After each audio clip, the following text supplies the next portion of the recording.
after this happened, and were rushing to kind of crack down on the teen crime and try them as adults. And so you see all of these minors who ended up getting like life sentences for things after this.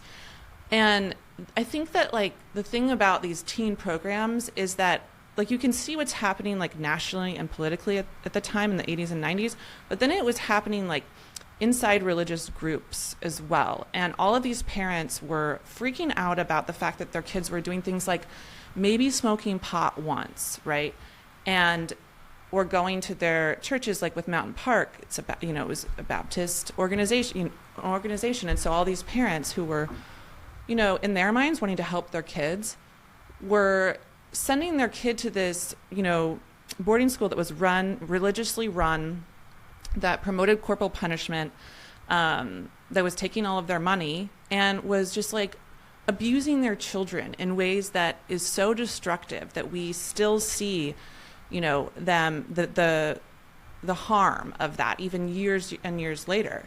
And I think that it's an interesting thing to look at. I don't know what it says about religion as a whole or why I'm interested in it, but I do think that like I am particularly interested in this thing that happens sometimes with cults, with these type of programs, where you can see that people have some kind of good intention, but it becomes so twisted, and people end up getting like so abused and so hurt. And then what happens is that because it's under this system, this structure that can't be questioned, such as, you know, Christianity or you know, these parents don't want to like hear about what happened to their kids at this Baptist boarding school.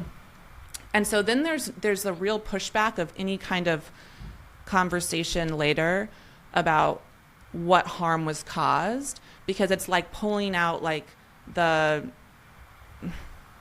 Jenga, it'd be like pulling out the bottom like brick or whatever. Everything will come tumbling down. Like you can't criticize any aspect of something that was done in the name of your religious belief, because then it sort of makes you call everything into question. And so when we've interviewed adults who were sent as teens to some of these religious boarding schools that